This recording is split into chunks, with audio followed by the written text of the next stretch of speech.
자, 우리 앞 시간에는 할인 발행에 대해서 봤었는데, 자, 이번엔 할증 발행 가지고 그냥 규칙 위주로 해서 좀 볼게요. 자, 할증 발행이라는 건 우리가 더 유리한 상황이죠. 우리가 액면 이자가 우리 거다라는 생각을 늘 가지셔야 돼요. 왜냐면 내가 발행하는 채권이니까 액면 이자가. 그럼 이번엔 반대로 액면 이자율이 12%고 시장 이자율이 10%다라고 이제 거꾸로 뒤집어 볼게요. 그럼 유효 이자가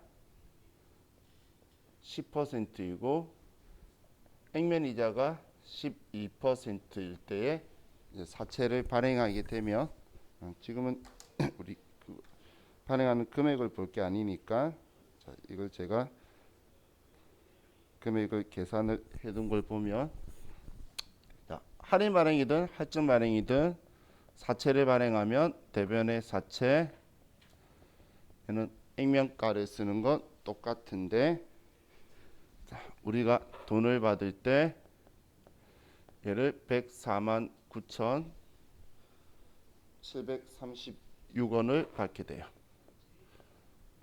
그러면 대변에 사채 할증 발행 자금이 49,736원이 될 거란 이야기예요. 자, 이게 우리가 할증 발행했을 때의 이 상황일 때 3년짜리로 계산을 하면 자, 저 금액이 나오게 될 건데 자, 그럼 우리가 발행했을 때의 사채 장부 가액은 얘는 사채의 가산 계정이죠. 그럼 장부 가액은 우리 장부에 적혀 있는 금액에 가산 계정이 있으면 더해 주는 거니까 발행했을 때는 104만 9,736원이 우리는 사채의 첫 번째 장부 금액이 될 거예요. 그럼 1차 년도에 이제 우리 이자를 지급할 때 보면 유효 이자는 장부 가액의 유효 이자를 곱하는 거니까 10만 4,974원이 되겠네요. 반올림을 하면 이거의 10%. 그럼 액면 이자는 100만 원에 12%니까 12만 원이 되게 되겠죠. 그럼 이렇게 되었을 때에 자, 유효 이자율법이라는 건 이자 비용은 유효 이자로 사용을 하고 우리는 액면 이자를 지급을 하는 건데 그러면 차이 나는 금액 15,026원은 얘는 사채 할증 발행 자금을 반대로 줄여주게 되는 거예요. 대변에 있던 애를 차변에 써서 쟤를 없애서 만기 때는 그냥 딱 사채 금액만 100만 원만 남게 하는 게 우리 사채 회계상의 처리예요. 그럼 지금 얘 사채 할증 발행 차금 되는 것만큼 얘 둘이 차이 금액을 줄여주게 되죠. 그죠? 이 금액만큼 줄여주면 사채 장부 금액은 가산 계정이 줄어드니까 사채 장부 금액도 줄어들게 될 거예요. 더해주는 이번엔 가산 계정의 금액을 차변에 써서 줄여줬죠. 그러면 장부 금액도 이 금액만큼 줄어들게 될 거란 이야기예요. 그러면 우리 장부 금액은 103만 4,710원으로 줄어들게 되겠네요. 그럼 2차 연도는 10만 3,471원 12만 원 하면은 이번에는 16,529원 9원이 될 거고 그럼 이 금액만큼 얘는 또 줄어들 거니까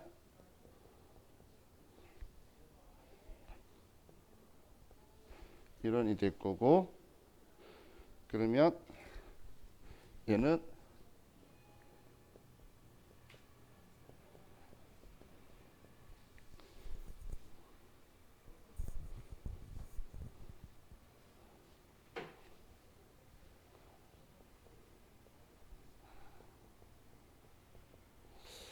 이렇게 순서대로 되게 될 건데, 자, 결론적으로는 지금 이 금액의 합이 지금 사채 할증 발행 차금의 49,736원이 되게 될 거예요.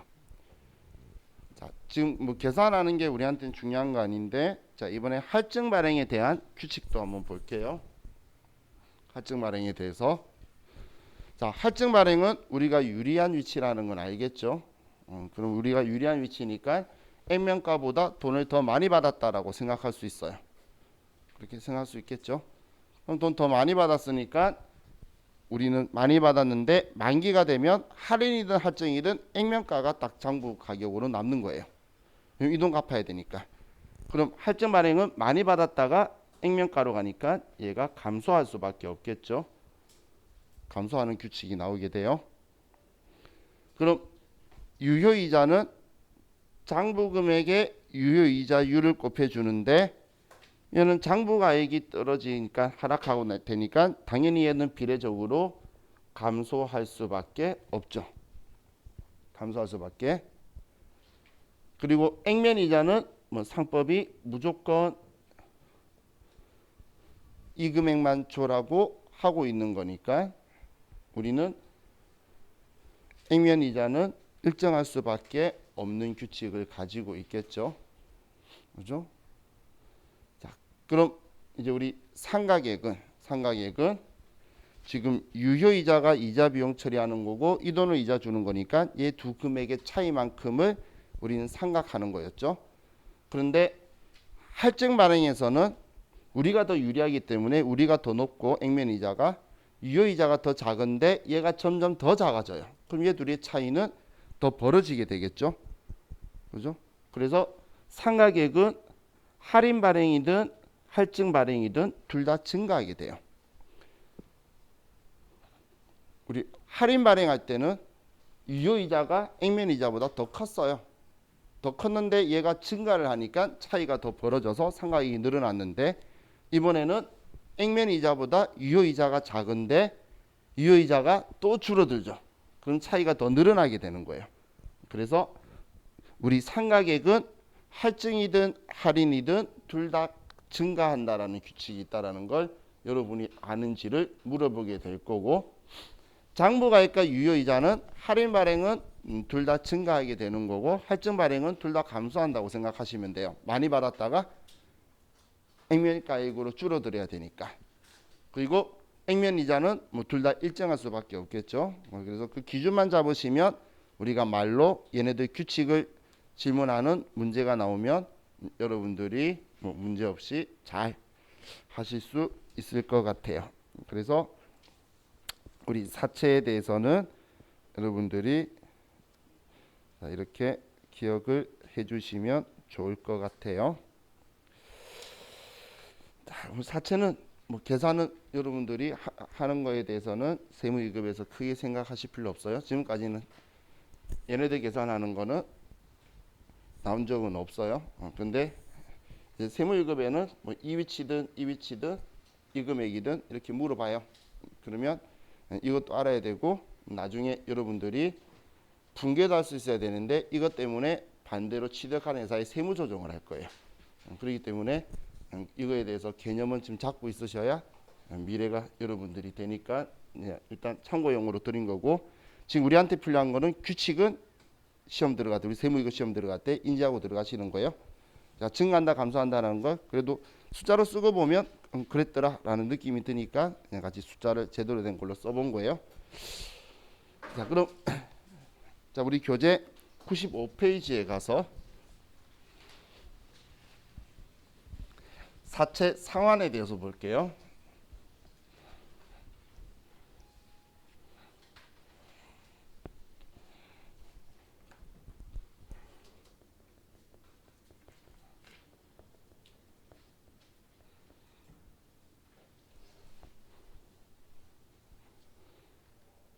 자, 제가 여러분한테 세무위급 이야기를 한 번씩 그냥 하다 보면 나오는데, 자, 우리는 지금 이제 빨리 이제 회사 일을 찾아서 하죠. 근데 제가 여러분들이 만약에 이쪽에 관련되는 일을 격리사무원이나 아니면 세무사 사무실에 일을 하시죠. 그러면 언젠가는 필요로 해서 와요. 제가 여기 이 지점에 오래 있다 보니까 이제 일하다가 오시는 분들이 많아요. 그럼 그분들이 항상 후회하는 게 일하면 까먹을 수밖에 없겠죠. 그래서 할 때 할 거리라는 이야기를 많이 해요. 그래서 제가 항상 원하는 게 뭐냐면 이제 일자리를 찾으면 재직자 카드나 뭐 이런 거 빨리 발급받을 수 있으니까 바로 이제 취업을 하시게 된다면 그러면 최대한 까먹기 전에 자기 시간대가 맞는 학원을 그 하반기에 찾아야 돼요. 지금 우리 같은 경우는 세무사무실이나 어느 회사든 상반기는 바빠요. 우리 업무는. 그러면 하반기 안에는 무조건 가셔야 되지. 왜냐하면 직장인 과정은 60시간 안에 수업을 해줘요. 우리 전국이 다. 그럼 60시간 안에 하면 회계부가소득 쪽을 안 해주는데 그게 실기시험의 40점이에요. 법인세는 30점이기 때문에 앞쪽에서 점수가 안 나오면 합격을 못 하는데 앞쪽 문제가 세무위급하고 난이도 차이가 엄청 커요.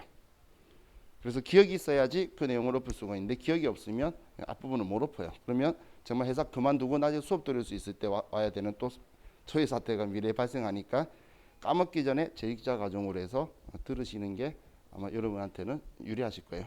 근데 또 그것까지 준비해서 가시는 분들은 공부하실 때 계속 연결하셔도 되는데 그게 아니고 빨리 이제 취업하신 분은 까먹기 전에 내가 이걸 해야 된다라는 생각을 가지셔서 아마 하시는 게 좋을 거예요. 왜냐면 결국은 다 와요. 근데 왜 그분들을 결국은 다 만나냐면 우리 수도권에 세무위급 수업하는 데가 외곽에는 없어요. 제가 외곽이라는 건 신도림, 건대, 뭐 신촌 등이든 사람들이 안 모여서 우리 경기도 지역 사람들 주말반에 엄청 많이 와요. 저녁에 자기 동네에서 하려고 그러는데 사람이 없어서 개강이 안 된다면서 계속 안 되니까 회사가 보니까 주말에 들으러 저기 오산 그리고 경기도 광주 뭐 이런 분들 엄청 많이 와요. 구리. 그러니까 여러분들도 최대한 할 수 있을 때에 해버리시는 게 좋아요. 왜냐면 결국은 오는 거예요. 할 때 필요한 게 요즘 고등학생들이 절반이 세무위급 따고 와요. 옛날에는 상위 5%가 따고 나왔는데 요즘 고등학생이 절반이 세무위급을 따고 나와요. 그러니까 경쟁력 부분에서 자기들이 지금 우리 개정항목 바뀌어가는 것도 전에 법인세 용어 때문에 개정항목이 바뀐다고 할 만큼 지식들이 많이 늘어나 있기 때문에 그래서 미래 여러분들이 그렇게 하셨으면 하는 생각도 좀 가지고 있어요. 근데 제가 이런 말도 해요. 내가 하는 일이 격리사무원 쪽이 아니라 사무보조원 쪽이죠. 그러면 세무이급까지 지식만 해도 충분하고 넘쳐요. 엄청 많이 아는 거예요. 그렇기 때문에 그런 분들은 이쪽 세금 관련된 쪽 일이나 이런 쪽 일을 하시는 게 아니면 굳이 세무1급 수업은 난 듣지 말라 그래요. 세무1급 수업은. 근데 이쪽에 관련해서 하면 세무1급 시험은 수업은 기초예요. 그것 때문에 용어를 알게 되는 거기 때문에 그래서 여러분들이 그렇게 생각을 하셔서 그 과정을 생각하시면 돼요. 자, 이제 우리 사채 상환을 볼게요. 상환이라는 건 만기가 되면 그냥 임명가를 주고 갚으면 돼요. 이 앞에 제가 적었던 거 보면 만기 되면 사채 임명가만 남겨놓고 차감 계정인 사채 할인 발행 차금도 다 없애버리고 가상 계정인 사채 할증 발행 차금도 다 없애버렸죠. 그렇기 때문에 만기 상환은 별거 없어요. 그냥 돈 갖고 사채 임명금액 지워버리면 끝나는 건데 자, 이 사채 상환은 중도 상환으로 문제 나올 때를 보는 거예요. 중도 상환. 자, 그럼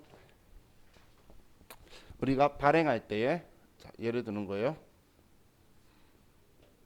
발행할 때 대변에 사채 100만 원, 차변에 우리가 돈을 받는데 90만 원을 받고 10만 원만큼 사채 할인 발행 차금으로 이렇게 회계 처리를 했어요. 자, 그런데 우리가 중도 상환을 하는데 얘를 95만 원을 줬어요. 자, 그럼 우리는 이 사채를 갚는데 95만 원을 주면 자, 얘 이익이에요, 손해예요?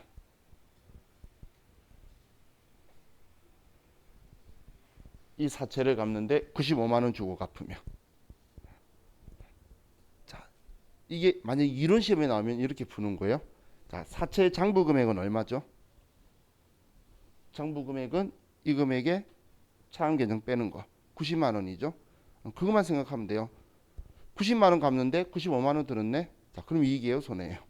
손해라는 거 바로 알겠죠? 이론에서 상환 손익 물어보면 장부가액 바로 찾으면 돼요. 찾으면 그럼 이제 우리가 분계를 가지고 생각을 해보면 그렇게 말하니까 진짜 5만 원 손해인 게 바로 눈에 보이죠? 그죠?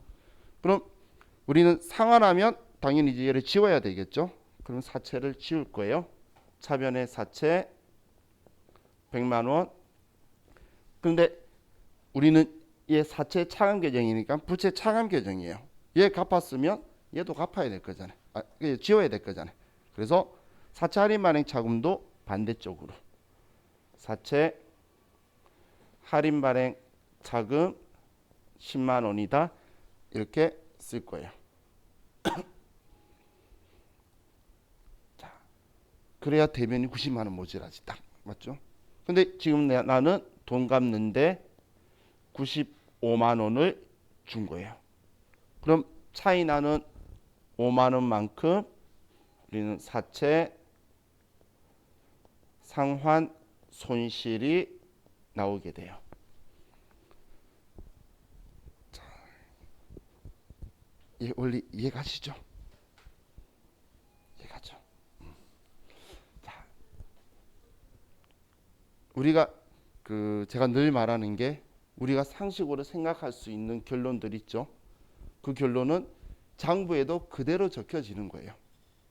우리가 봤을 때 이익이다 손해다라고 말하는 게 있으면 장부에도 무조건 그 결론이 나오는데 표현하는 방법이 그냥 우리가 편하게 이야기하는 거랑 차이만 있을 뿐인 거지 결론은 여러분이 생각하는 거하고 그대로 나와요.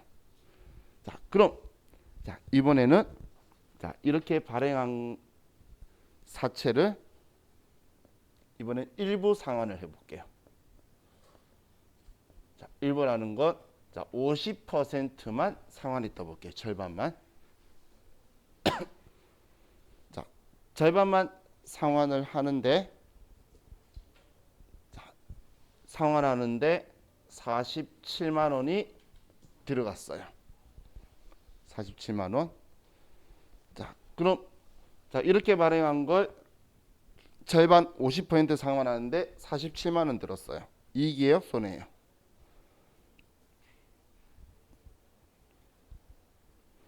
그럼 또 이렇게 생각하는 거예요. 이 장부 금액이 얼마였죠? 90만 원. 90만 원의 절반이래. 그럼 45만 원 갚는 거잖아요. 근데 47만 원 들었대. 그럼 2만 원 손해네 라고 생각해야지. 결론은 그렇게 나올 거라는 거예요. 그럼 그렇게 나오기 위해서 여러분들이 잊으면 안 되는 게 자, 사채를 상환했다. 그런데 전부 다가 아니면 50%만 갚았다면 액면 가격의 50%만 지워줘야 되겠죠. 그러면 반대로 차변에 갚았으니까 부채를 지우는 거예요. 차변에 50만 원을 지웠어요.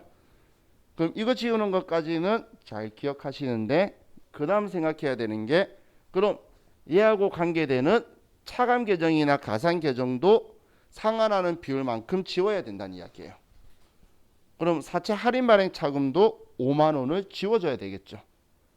그래야 얘가 장부에 45만 원만 남을 거 아니야. 얘만 50줄이면 50에 차감 계정 10만 원 남아 있으면 40만 원짜리가 되겠죠. 그래서 상환하게 되면 상환하는 만큼의 사채 할인 발행 차금이나 할증 발행 차금도 그 비율만큼 줄여줘야 되는 거예요. 그럼 대변에 사채 할인 발행 차금 얘는 10만 원 있으니까 상환하는 비율만큼 5만 원을 줄여줘야 된다는 이야기예요. 그래서 이걸 잊으면 안 돼요. 이걸 상환 비율만큼 사채 할인 발행 자금도 지워준다. 우리 항상 장부에 있던 거 먼저 지우고 돈 주고 받는 거 쓰죠. 제가 분기할 때는. 그럼 이제 얘 하면서 현금으로 47만 원을 주면 나는 2만 원의 사채 상환 손실이 발생하게 되죠. 손실. 만약에 43만 원 줬으면 2만 원의 사채 상환 이익이 나왔을 거예요. 대변에 만약 43만 원 줬다면, 그죠? 그렇게 나오게 될 거예요. 자, 분계 일반 전표에 분계 나오면 이걸 좀 기억하시고 이걸 그럼 제일 어렵게 나오는 경우가 어떤 거냐면 사채 발행과 관련된 계정 과목은 본 사채뿐이라고 가정한다라고만 말하고 얘 잔액은 안 알려주면 합계잔액 시산표에 사채를 찾으면 그 아래에 사채 할인 발행 자금이 있어요. 그럼 얘가 전부 다 이거구나 생각해서 상환하는 비율만큼 반대로 줄여주는 행동을 해야 되는 거예요. 그래서 그게 제일 어렵게 나오는 실기고 이런 문제가 나오면 사채 장부 금액 찾아서 그 금액하고 상환하는 금액하고 차이만 조정하시면 될 거예요. 자, 이렇게 하면 우리가 사채에 대해서 좌우 같이 거의 대다수를 다 봤고, 자 이제 다음 99페이지에 보면 이제 손익으로 넘어갈 건데, 자 지금 손익의 정리라고 적혀 있는 건 우리가 결산할 때 할 거예요. 결산할 때 할 부분이기 때문에 지금 보지는 않을게요. 여기에 1, 2, 3, 4번까지가 우리가 결산할 때 하는 이연과 예상하고 우리 소모품하고 그 내용이니까 이거에 대해서는 우리 결산할 때 하기로 하고, 자 5번에 충당부채와 우발부채가 있고 우발자산이 있는데, 자 이거는 그냥 이론에 어쩌다 한 번씩 언급이 되는 내용이니까 이론적으로 제가 설명을 필요한 부분만 좀 드릴게요. 자 우리 충당부채라고 적혀 있는 계정 과목 봤던 기억이 있나요? 충당부채 본 적이 없어요? 정말 있죠. 자 계속 그러니까 있는 것 같죠. 자 우리 퇴직급여 충당부채 하면서 들은 적 있잖아요. 그죠? 자 충당부채라는 건 우리가 장부에 확정된 부채로 인식했다라는 거예요. 충당부채라는 건 부채로 인식한 걸 이야기하는 거고, 우리 우발부채라는 건 우리 장부상에 부채로 인식하지 않는 건데, 자 이 두 개의 차이점을 먼저 설명드릴게요. 자 우리 충당부채라고 방금 말했던 퇴직급여 충당부채는, 자 우리 직원들의 퇴직금을 산정할 수 있나요? 산정 못해요. 퇴직금 추계액은 산정할 수 있죠. 얘 퇴직금 얼마다라는 거 매년 기말마다 산정할 수 있어요. 왜냐면 걔가 월급 받아가고 있거든. 그죠? 그러면 얼마의 퇴직금을 줘야 되는지 신뢰성 있게 그 금액을 측정할 수가 있죠. 그리고 자 직원이 이 퇴직금을 안 받아갈 확률이 있나요? 정말 이상한 사람 아닌 이상은, 그 회사에 기부천성하는 이상은 받아갈 거잖아요. 그 말은 곧 외부로 우리 자금이 유출될 가능성이 매우 높다는 거예요. 그럼 이 두 개가 전부 다 충족이 되면 우리는 부채로 인식하는 거예요. 자 근데 우발부채가 뭐냐면, 자 여러분들 OK 캐시백 포인트라는 거 아시나요? 몰라요? 캐시백 포인트? 그런 거 포인트들 막 사람들 잘 쓰시는 분은 잘 쓰죠. 자, 그 포인트 제도는 우리 회사가 포인트를 발행하는 회사예요. 그럼 발행을 했죠. 그러면 고객이 그 포인트를 쓰면 우리 회사가 그 쓴 가맹점에 돈을 지급해 줘야 되는 거예요. 그럼 포인트 발행할 때마다 돈이 나가야 되죠. 그럼 우리 입장에서는 부채로 봐야 되는 건데, 발행할 때마다 부채가 생기는 건데, 그 포인트를 사람들이 쓸지 안 쓸지 아나요? 저처럼 쓸 줄 모르는 사람도 있고, 제가 오랫동안 OK 캐시백은 대단하다 생각하는 게, 제가 오랫동안 안 썼는데 어느 날 전화가 오더니 저는 스팸인 줄 알았어요. 50몇만 원의 포인트가 있대. 그래서 내가 누가 들어도 스팸 같죠? 그래서 계속 끊었어요. 근데 이제 제가 주거래 은행인 하나카드에서도 연락 온 거야. 하나 SK카드인가 했더니 또 포인트가 많이 쌓였나 봐. 그래서 계속 쓰래. 그래서 내가 스팸 아니냐 그랬더니 그 아줌마가 막 웃더라고. 그런 사람이 있다고. 그러면서 그런 거 없으니까 하나카드 홈페이지에서 결제 써도 되고 그냥 써도 되니까 내 돈 나가는 거 없으니까 알아서 쓰라고 한 식으로 이야기했는데, 그렇게 우연히 쓰는 저 아니면 모르고 안 쓴다는 거예요. 그러면 이 돈이 나갈지 안 나갈지 알겠나요? 모르겠죠. 이런 걸 우발부채라고 하는 거예요. 그럼 이 우발부채는 나갈지 안 나갈지 모르기 때문에 이거에 대해서는 장부에 기록하는 게 아니에요. 자 그래서 자 이제 우발부채 느낌 어떤 건지 알겠죠? 지금 얼마 나갈지 금액을 신뢰성 있게 측정할 수도 없고, 진짜 나갈지 안 나갈지 그에 대한 유출의 확실성도 없죠. 금액도 모르고, 그러기 때문에 우리는 장부에 남겨놓지는 않는 거예요. 하지만 나갈 수도 있잖아. 그래서 외부 이용자한테 이 금액만큼 발행했으니까 나갈 수도 있다라고 알려는 줄 거예요. 그렇게 알려줄 수 있는 재무제표가 뭐가 있죠? 그렇죠. 주석이라는 애가 뭔가 참고할 수 있도록 알려주는 것이 그거예요. 자, 그래서 이제 우발부채와 충당부채와 우발부채 표를 보면 그래서 신뢰성 있게 추정 가능하고 가능성이 매우 높음이랑 만나는 위치에만 충당부채로 인식한다는 건 장부의 부채로 인식을 하는 거고 이 두 개가 완전히 충족하지 않으면 인식을 하지 않는 거예요. 그래서 전부 다 주석에 공시한다라고 적혀 있죠. 우발부채로 봐서. 근데 돈 나갈 가능성이 없으면 아예 그냥 알릴 필요도 없다는 거예요. 그게 지금 이 표현이에요. 지금 제가 이야기한 걸 여러분들이 이제 글로 풀었을 때에 충당부채, 우발부채 하면 어떤 건지 인지하고 보시면 무슨 문제 내용인지 이해가 가실 거예요. 자, 근데 우발자산이 있죠. 우발자산. 자, 우리는 보수주의 회계이기 때문에 나갈 가능성이 부채 인식 요건을 완전히 충족하면 부채로 인식을 했지만 자산은 정말 내 거가 되기 전까지는 자산으로 인식을 안 해요. 그래서 지금 표 내용 보면 결론적으로는 자산으로 인식한다는 말이 없죠. 가능성이 매우 높고 실효성 있게 추정 가능해도 자산으로 인식 안 하잖아. 주석으로 공시한다고 돼 있죠. 내 거가 돼야지만 자산으로 인식할 거예요. 우발자산은. 자, 이것까지만 얘네들은 기억하시면 인지하시면 돼요. 더 이상은 중요한 거 없어요. 자, 다음 104페이지로 가서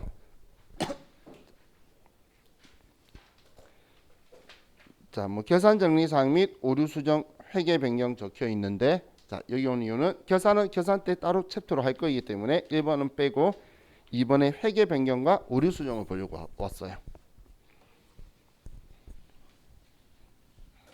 회계 변경은 이론 시험에서 자주 등장을 하고 오류 수정은 뭐 실기하고도 상관이 있는 거기 때문에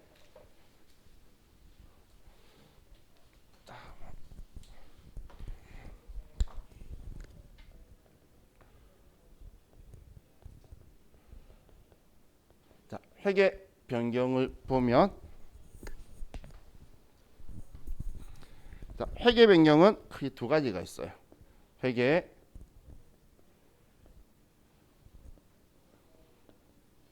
정책의 변경과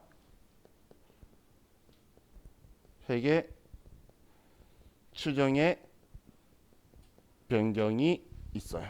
자, 우리 책에서는 지금 원칙의 변경이라고 적혀 있는데 시험에서는 정책의 변경이라는 용어를 더 많이 써요. 더 많이 라기보단 전부 다 그렇게 써요.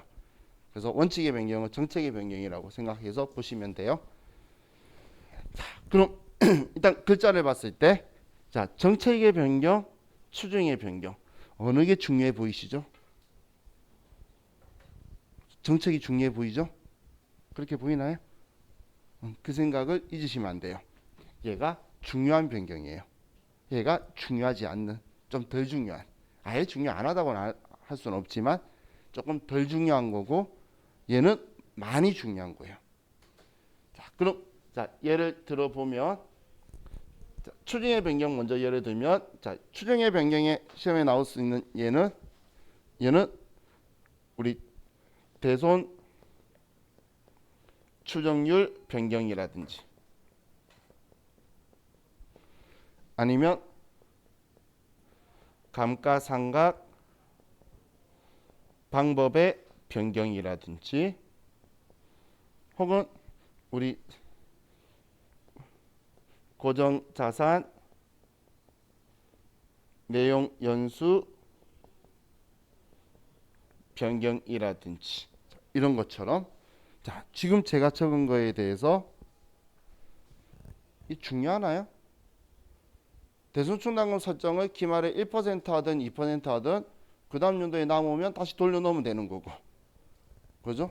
지금 1% 2%가 우리한테 큰 영향을 미치는 건 아니죠. 감가상각 정해법을 쓰든 정유법을 쓰든 결국은 사온 것만큼 달아서 없어지는 건 똑같은 거예요. 그죠? 뭐 내용수 바뀌는 거 결국은 없어진 건 똑같기 때문에 이건 크게 중요하지 않다는 거예요. 그럼 크게 중요하지 않는 거는 얘는 우리는 우리 전진법을 사용을 해요. 전진법이라는 건 전진법은 단기 기초부터 적용을 하는 거예요.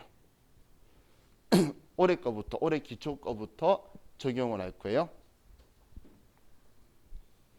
근데 우리 기준서에는 이렇게 적혀 있어요. 단기와 단기 이후부터 적용이라고 적혀 있는데 이렇게 적혀 있는 걸 가지고 이론 시험 낼 때 장난치려고 단기의 기말부터라고 적어서 오답 지문으로도 나와요. 왜 이렇게 하는 줄 몰라. 그냥 단기 기초부터 하라고 하면 되는 거 아니야? 그죠? 근데 왜 이렇게 적어놨는지 그걸 가지고 좀 장난을 쳐요. 그래서 여러분은 그냥 올해 기초부터 바로 시작하는 전진법은 이 말은 이거예요. 지금부터 올해 기초부터 앞으로 가는 거지 옛날 거는 그냥 그대로 두고. 옛날 작년에 대손 충당금 설정하는 거 1%였던 거 그거 왜 지금 바꿀 필요 없잖아. 지금 거부터 2%로 설정해서 가겠다. 이런 식인 거예요. 전진법 쓰는 게 맞죠? 자, 그럼 정책의 변경은 중요한 거예요. 누가 봐도. 예를 들면 회계 기준의 변경. 일반 기업 회계 기준을 쓰고 있는데 우리 회사가 상장해가지고 IFRS로 바꿨다든지. 자, 그리고 얘를 기억하세요. 재고자산 평가 방법 변경.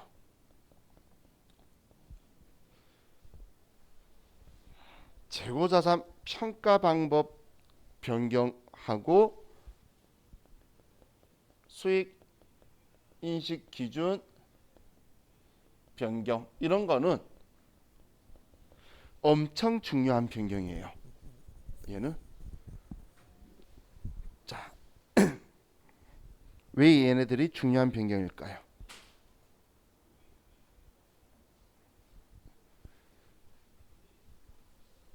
왜냐하면 이익을 조작할 수 있거든. 수익 인식 방법을 바꾸는 것도 이익을 조작할 수 있는데, 그럼 재고자산이 왜? 자, 우리 재고자산 평가 방법 했던 거 종류가 뭐뭐 있었죠? 선의선주법 그거예요. 이동평균법, 총평균법, 후이선주법 했던 거. 자, 이거 하는 거에 따라서 기말 재고자산이 틀렸던 거 기억나나요? 우리 그 방법 어느 거 쓰냐에 따라서 기말 재고자산의 차이가 있었죠. 기말 재고자산의 차이가 있었다는 건 매출 원가도 차이가 있었다는 거네. 매출 원가의 차이가 있으면 우리 이익의 차이가 나죠. 그것 때문에 중요한 변경이에요. 마음대로 이익을 조작할 수 있잖아요. 그래서 재고자산 평가 방법의 변경하고 수익 인식의 변경은 매우 중요한 변경이에요. 여러분이 나중에 회사 가시면 법인세 신고할 때 재고자산 평가 방법을 선의선주법 안 쓰면 계속 신고서 내야 돼요. 제대로 하고 있다 안 했다. 왜냐하면 법인세도 이익의 세금 내는 건데 세금 작게 내고 싶으면 평가 방법을 마음대로 조정할 거잖아. 그지 못하도록 세법도 생각할 만큼 이거는 중요한 변경이에요. 그럼 회계에서도 회계는 보고이익이라는 게 있죠. 우리 단기순이익이 보고이익이에요. 그걸 마음대로 조작할 수 있으니까 이것도 중대한 변경이에요. 그럼 중요한 변경이라는 건 소급법을 써요. 소급법이라는 건 과거 재무제표를 수정한다라는 거예요. 전부 다 과거 거 옛날 것까지 다 바꿔버리는 거예요. 중요하니까 옛날 것까지 바꾼다 생각할 수 있겠죠. 중요하니까 옛날 것까지 다 바꾼다라고 여러분들이 생각하시면 돼요. 자, 그럼 이 두 개의 장단점은 서로 반대되는데 회계 정책의 변경에서 소급법을 쓰면 장점은 작년 거든 그 앞에 거든 지금 기준으로 다 바꿔버리기 때문에 비교 가능성이 높아져요. 비교 가능성이 높아지는 반면에 단점은 과거 재무제표를 보고 우리 기업에 투자한 회사가 있을 건데 그 재무제표를 수정해버리기 때문에 신뢰성이 하락하게 돼요. 신뢰성이 믿고 투자했던 사람들의 재무제표를 변경해버리게 되니까 신뢰성이 하락하게 돼요. 자, 그런데 전진법의 그런 장점은 반대예요. 과거 거 그대로 두고 올해 거부터 바꾸고 있잖아요. 그래서 옛날 과거 재무제표에 대한 신뢰성은 높게 되는데 단점이 우리 재무제표는 비교 재무제표의 원칙으로 두 개의 연도를 동시에 보여줄 건데 최소한. 그런데 이 두 개가 서로 방법이 틀리면 비교 가능성이 낮아지겠죠. 그래서 얘의 단점이 비교 가능성이 낮다라는, 이 둘이 정반대라고 제가 이야기를 했었죠. 그렇게 두 개를 비교해서 보시면 돼요. 그럼 자, 이 추정의 변경은 단계 기초부터 하기 때문에 뭐 이익에 대해서 차이가 날 일이 없는데 소급법을 써서 옛날의 재무제표 방식을 바꾸게 되면 우리 이익도 달라지게 되고 옛날 것도 전부 다 달라져서 계산이 되게 되겠죠. 그래서 얘는 옛날 거부터 다시 재정리해서 와요. 근데 이 두 개를 중간 어중간하게 맞추고 있는 방법이 소급법과 전진법의 중간 방법이, 제가 아래쪽 안 보니까 위에 쓸게요. 이 중간 방법이 일괄처리법이에요. 소급법은 옛날 재무제표를 싹 바꿔버리는 방식이고 전진법은 올해 거부터 바꾸는 방식인데 이 단기 일괄처리법은 뭐냐면 얘는 우리 재무제표는 그대로 유지를 하고 수정 안 한다는 이야기예요. 수정을 안 하고 대신 우리 계산만 소급을 할 거예요. 계산만 소급을 해서 이 소급 계산한 거에 차액을 단기 손익에 반영하는 방식이에요. 옛날 거를 지금 현재 기준으로 쫙 계산만 해보는 거야. 그럼 차이가 나겠죠. 그 차이를 올해 영업외 수입 비용으로 처리를 해서 손익의 차이만 조정하고 재무제표는 손 안 대는 이 두 개의 소급법과 전진법의 중간쯤에 해당하는 방식이에요.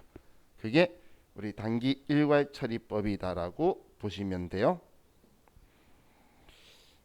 자, 이게 우리 회계 변경에 대한 거니까 자, 기준점만 앞에 말한 것처럼 정책의 변경, 정책 중요한 거니까 옛날 것까지 다 바꿔버릴 거예요. 소급법을 써. 그렇게 생각하시고 추정의 변경 중요하긴 하지만 정책만큼 엄청 중요하진 않아. 그래서 올해 거부터 변경을 한다는 거예요. 자, 그럼 참고로 세법의 변경이 회계 변경에 영향을 미칠까요? 세법이 변경된다고 해서 회계 기준이나 회계 변경에 영향을 미치는 일은 단 1도 없고 앞으로도 없어야 되는 거예요. 그래서 그 차이 때문에 세무조정이라는 걸 하는 거예요. 그 차이 때문에. 그래서 세법의 변경은 회계 변경에 영향을 미치지 않아요. 회계는 그렇게 자주 안 바꿔요. 회계 기준은. 세법은 대한민국 하루가 멀다고 개정안 계속 올라오고 있죠. 그건 그쪽에 영향을 미치지 않는다라고 보시면 돼요. 자, 그럼 우리 회계 변경은 회계 기준에서 외부 이용자한테 이렇게 하니 보여주니까 더 유용한 정보를 주더라. 시대적 트렌드가 달라져 가고 있으니까 그러면 회계 기준에서 더 유용한 정보니까 이렇게 하시오라고 하면 그거는 수용해야 되는 거예요. 우리가 하고 있는 게 지금 회계니까. 근데 세법이 변경했다고 해서 회계가 그걸 수용하는 게 아니다 그 이야기예요. 그건 나중에 차이를 조정해 주면 되는 거니까. 자, 이게 우리 회계 변경에 대해서 제가 설명을 했어요. 자, 그럼 우리 이제 206페이지에 가서 오류 수정 보고 쉴게요.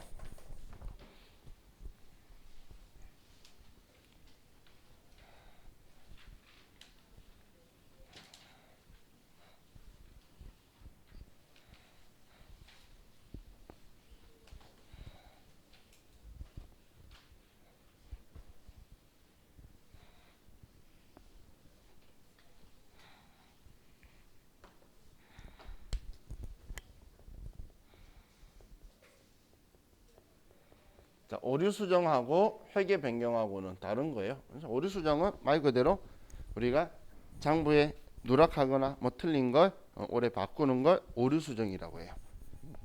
자, 우리가 예를 바로 들어서 보면 자, X1년도 12월 31일 날 차변에 감가상각비 100만 원, 대변에 뭐 기계장치에 감가상각 누계액 100만 원 이렇게 회계 처리를 우리가 매년 해오고 있었는데 자, 이번에 이 회계 처리를 누락한 거예요. 자, 이렇게 누락한 상황에서 X2년도 예를 들어 1월 1일이나 2월 1일이든 그 다음 연도에 이 비용을 우리가 처리를 하고 싶은 거예요. 이만큼 가치를 줄이고 싶은 거예요. 그럼 이때 자, 우리는 대변엔 감가상각 누계액 100만 원 이렇게 해서 자산 줄이는 거는 전년도 거나 올해 거나 어차피 내 재산 줄은 거는 똑같으니까 이렇게 줄여도 되는데 문제는 뭐냐면 차변의 비용 계정 과목이라는 거예요. 전개 비용을 올해 처리할 수 있다면 내 마음대로 조작하겠어요. 그러면 안 되겠죠. 자산은 12월 31일 날 100만 원 깎이나 1월 1일 날 100만 원 깎이나 차이가 없어요. 비용은 똑같은 값으로 왔잖아. 근데 비용은 2020년도의 비용이다 2021년도의 비용이다는 큰 차이가 있기 때문에 전년도의 비용을 올해 비용으로 처리할 수가 없어요. 근데 꼭 처리를 해야 된다면 그때 쓰는 계정 과목이 전기 오류 수정 손실이라는 계정 과목이에요. 전기 오류 수정 손실이라는 이 계정 과목을 쓸 거예요. 만약에 전기의 수익을 인식할 거라고 했으면 대변의 전기 오류 수정 이익, 비용 인식할 거면 전기 오류 수정 손실. 자, 이 계정 과목을 쓸 건데 자, 그럼 이 전기 오류 수정 손실은 계정 과목이 또 두 개가 있어요. 자, 그래서 전기 오류 수정 손실은 자, 보면 문제에 얘를 요구할 때 꼭 적혀 있는 지문이 중대한 오류다. 중대하지 않는 오류다. 이 글자가 일반 전표 문제를 보는데 이 글자가 적혀 있으면 여러분은 이 계정 과목을 원하는 거구나라고 생각하면 돼요. 중대한 오류다, 중대하지 않는 오류다가 일반 전표에 적혀 있으면 그럼 자, 중대하지 않는 오류는 크게 중대하지 않기 때문에 900번대의 영업 외 수익 비용으로 처리할 거예요. 전기오류 수정이익, 전기오류 수정 손실 900번대를 쓸 건데 중대한 오류인 경우에는 우리는 300번대인 우리 이익 잉여금 성격 여기에서 처리를 하게 돼요. 그럼 우리는 그냥 단순 분계로 말하면 두 개 있을 거라는 거예요. 300번, 900번이 두 개가 있을 거예요. 그럼 우리 300번이 자본이에요. 그럼 문제에서 중대하다 그러면 자본 건들고 중대하지 않으면 비용 영업외 비용 처리하는 900번대라고 생각할 수 있겠죠. 그럼 문제에서 이 글자가 적혀 있으면 이 계정 과목 이야기하는 거고 근데 비용에 관련된 거면 전기오류 수정 손실, 수익에 관련된 거면 전기오류 수정이익 그리고 중대한 오류다 자본인 300번대, 중대하지 않다 영업외 수익 비용인 900번대 이렇게 선택하시면 돼요. 이게 오류 수정에서 이제 우리가 사용할 계정 과목이에요. 저 계정 과목도 같이 기억을 해두세요. 자, 이렇게 하면 우리 기본적인 내용 받고 우리 좀 쉬었다가 우리 뒤쪽에 있는 조금만 있는 수익 인식 보고 컴퓨터 분계 연습하게 이제 우리 컴퓨터를 켜놔 주세요. 자, 쉬었다 합시다.